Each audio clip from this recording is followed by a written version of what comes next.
రామ్ చరణ్ శంకర్ కాంబోలో వస్తున్న prestigious movie game changer Sankranti కానుకగా 2025 జనవరి 10 release కానున్న ఈ సినిమాపై భారీ అంచనాలు ఉన్నాయి. అందుకు తగ్గట్టుగానే makers, promotions, songs, teasers, visuals రిచ్గా ఉన్నాయి. వినయ విధేయ రామ తర్వాత సుమారు 5 ఏళ్లకు రామ్ చరణ్ సోలో హీరోగా గేమ్ చేంజర్తో వస్తున్నాడు. దాంతో మెగా ఫ్యాన్స్లో అంచనాలు ఆకాశాన్ని తాకాయి. మరి ఈ సినిమాకు దిల్ రాజు పెట్టిన బడ్జెట్ ఎంత, రిలీజ్కి ముందు చేసిన బిజినెస్ ఎంత, బ్రేక్ ఈవెన్ ఎంత రాబట్టాలి అనే వివరాలు చూద్దాం. నిర్మాత దిల్ రాజు దాదాపు 300 నుంచి 450 కోట్ల బడ్జెట్తో గేమ్ చేంజర్ నిర్మించినట్లు టాక్. ఇందులో ప్రమోషన్ ఖర్చులు, ఈవెంట్స్, రెమ్యూనరేషన్, ప్రొడక్షన్ ఖర్చులు ఇలా అన్నీ కలుపుకుని మొత్తం 500 కోట్ల బడ్జెట్ని క్రాస్ చేసినట్లు తెలుస్తోంది. అయితే ఈ మూవీ డిజిటల్ రైట్స్ని ఓ ప్రముఖ ఓటీటీ ప్లాట్ఫామ్ రికార్డ్ ధరకు కొనుగోలు చేసినట్లు టాక్ వినిపిస్తుంది. అందుకు 200 కోట్లు వెచ్చించి మరి south, north languages digital rights సొంతం చేసుకుందని తెలుస్తుంది. ఇకపోతే గేమ్ చేంజర్ స్ట్రీమింగ్ హక్కులను ప్రముఖ అమెజాన్ ప్రైమ్ కొనుగోలు చేసినట్లు సమాచారం.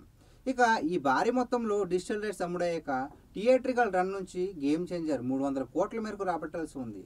మరి మొత్తం బ్రేక్ ఈవెన్ టార్గెట్ టచ్ చేయాలంటే తెలుగులో 130 కోట్లు వసూలు చేయాల్సి ఉందని ట్రేడ్ వర్గాలు అంచనా వేస్తున్నాయి. అలాగే పాన్ ఇండియా భాషలో రిలీజ్ అవుతుంది కాబట్టి తమిళ, కన్నడ, ఓవర్సీస్, నార్త్ కలిపి 150 నుంచి 200 కోట్ల వరకు వసూలు చేయాల్సి ఉంటుందని ట్రేడ్ నిపుణులు అంటున్నారు. పుష్ప 2 మాదిరి గేమ్ చేంజర్ హిందీ బెల్ట్లో విజృంభణం చేస్తే భారీ కలెక్షన్స్ రాబట్టే అవకాశం ఉంటుందని మరి చూద్దాం ఏమవుతుందో. ఇకపోతే గేమ్ చేంజర్లోని పాటల చిత్రీకరణకు శంకర్ భారీ స్థాయిలో ఖర్చు పెట్టినట్లు సమాచారం. గేమ్ చేంజర్లోని జరగండి అనే పాటకి 20 కోట్ల బడ్జెట్తో రూపొందినట్లు సమాచారం. రెండో పాట రామచ్చ అనే పాటకు 23 కోట్ల రూపాయల బడ్జెట్, మూడో పాటకు 15 కోట్ల బడ్జెట్తో చిత్రీకరించినట్లు ట్రేడ్ వర్గాల సమాచారం. ఏదేమైనా శంకర్ తెరకెక్కించిన ఈ పొలిటికల్ యాక్షన్ మూవీకి భారీగా కలెక్షన్స్ వచ్చే అవకాశం లేకపోలేదు.